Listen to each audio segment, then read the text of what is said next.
In this bag is the Yeezy Pod. It costs $20 and is made in Italy. But in this box is the $1,000 Balenciaga Sock Shoe. $1,000. Which started the Yeezy Sock Wars. So for some context on this, back in December when Yeezy brand released the Yeezy Pods, Balenciaga made a post on Instagram revealing their brand new sock shoe. Not long after that, Vetmons also chimed in by making a post clarifying that they made the original Yeezy sock shoe back in 2016. I mean, who knew sock shoes could cause such controversy? Either way, months later, many people have received their Yeezy Pods and have been wearing them around. Obviously, others are still waiting for their orders because, I mean, I don't really need to get into all of that. If you do order a pair of Yeezy Pod socks, then you can expect to wait at least a month before you get them in. So today, we're going to be taking a look at the $20 Yeezy Pod socks and, of course, the $1,000 Balenciaga ones to find out if these are really worth over $900 more. I guess it's a good time to start the comparison with the unboxing because really the Yeezy Pods, all they come in is this nylon bag with an elasticated drawstring. That bag is placed in a shipping bag. So that's really all you're getting. It's very, very basic. But honestly, for $20, it's not bad considering they could have just slapped these things together, chucked them in a shipping bag and sent them out. At least you get a nylon drawstring bag. But I think it's pretty safe to assume the Balenciaga ones are going to be pretty different. Let's unbox these things. Let's see what this $1,000 version is all about. That box was for this much smaller box. Pretty much all sneakers from Balenciaga come in this gray box with the Balenciaga tag. It's nothing crazy. It just, you know, it's a gray box. There's nothing super premium about it. All right, so let's see. You get a nylon drawstring bag as well. This one definitely feels a bit more premium, but at the end of the day, it is just a nylon bag. It doesn't feel like anything special. Of course, you got the Balenciaga text and you've got some actual normal drawstrings that are not elasticated.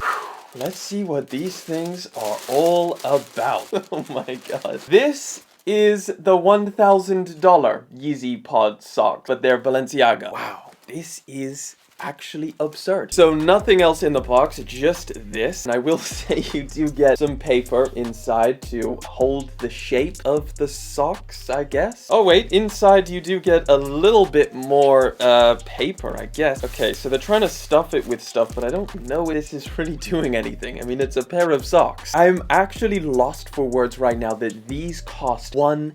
I mean, what the hell is going on here? Look at this. They look the same. Like, what are we even talking about here? There are some differences, but just like initial glance, look at these things. Is this $1,000 versus $20? The material is what is really stumping me here because it feels almost identical. Like, I thought there was going to be some crazy knit that feels, you know, there's layers to it or something, but these could have been made in the exact same factory and you would not know it. The soles on these things have a very similar feel. In fact, the Yeezy Pods feel a lot thicker, like there's a lot more cushioning in there. The shape is very, very similar though. Like if you take a look from the top, this little side portion over here is very, very similar as you can see from one to the other. Same thing on the other side, very, very similar shape. It's actually remarkable that this exists. The Yeezy Pods are a lot taller. They come up a lot higher, which I actually feel like I would prefer the Balenciagas in that respect. They're a little bit lower, so they kind of just look a little bit better than these things, which on some people are like knee-high. The Yeezy Pods are also not exactly black. You can see the difference here. There's like a tiny bit of a brownish tone to them, which you can only really tell when they're compared to an actual black product. On their own, they do look black. When they're with something that's actually black, they do look different. The main separating factor is obviously going to be the outsole, even though it's still extremely similar. Like it has the exact same traction of these lines. The material feels somewhat similar, although honestly, I would say that the Yeezy Pods feel more premium, like there's something better about them. This kind of feels like slippery, just plasticky rubber, whereas this almost feels a little bit closer to a foam. Unlike the Yeezy Pods, which say made in Italy on the bottom, the Balenciaga ones just say Balenciaga, and then they add a little sticker there for the size, which again is another big separating factor. The Yeezy Pods only come in in 3 sizes, 1, 2, and 3 for small, medium, large, whereas the Balenciaga ones come in a full size range typical to, you know, what you would normally find on a pair of sneakers. So I got a size 42, which is a UK 8, US 9, I believe, because that is my true size, and they do look pretty similar in terms of, oh no, okay, so the Balenciaga ones are a lot longer, which is going to be very weird. This does not seem like a size 42. It seems a lot bigger. Oh, okay, this is something that's pretty different. Inside this Balenciaga one, you've got an insole, which is, again, very similar to a normal pair of shoes. And this is where you can see it says made in Italy. Now, the material on this does not feel like anything incredible. It feels like a very standard pair of insoles that you would find on a pair of shoes. This feels like a felt material. It's certainly not leather or anything like that. Just, yeah, cheap felt material. And then what you're left with once you do remove this is a very, very thin piece of rubber that is extremely bendable, which is really interesting. They went for this route because the Yeezy Pods have a much thicker midsole. Like, I know if you've ever tried these things, if you bought a pair of these $20 Yeezy Pods, you may have thought, oh, they're pretty thin, they're not that comfortable. But when you compare them to these Balenciaga ones, you're like, damn, these things have some cushioning in them. It's definitely a lot softer, but I guess we've got to throw these things on, compare them,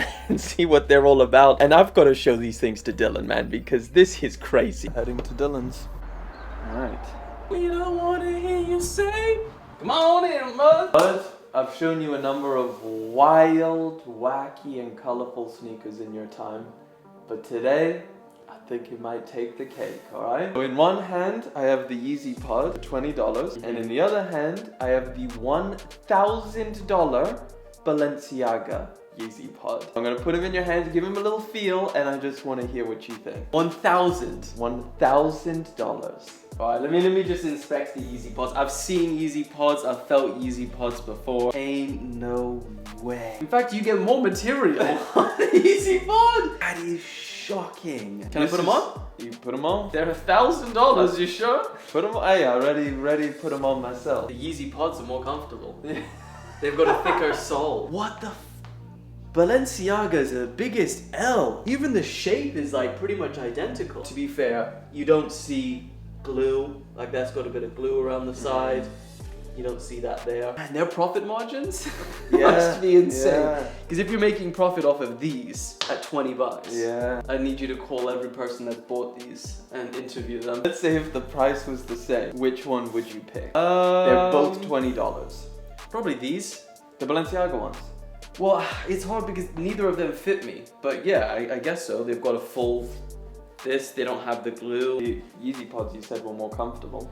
That is, yeah. So any final thoughts? No, I just want to hear the justification from someone that actually bought those. That would be so interesting, finding whoever bought these. You bought them. Except for me. Okay, except for me. Yes, the reality is that the price sets these things so far apart that it's pretty tough to even try and compare them. But if we did and had to put it down to very practical aspects, I would say that the Yeezy Pods are definitely more comfortable. They've got a decent amount more cushioning than this, which, I mean, neither of them have that much cushioning, so it's saying something. However, the Balenciagas, because they do come in normal sneaker size range, it does definitely help. Instead of picking from 1, 2, and 3. The knit material on these things is so indistinguishable. I'm pretty sure that if I was blindfolded and just felt this, I probably wouldn't be able to tell the difference. Both of them have a very thick and very stretchy material, which does hug to the feet and is pretty nice. However, I will say the Balenciagas are just better made. Like, they don't have glue stains or any errors like these ones do. They've got,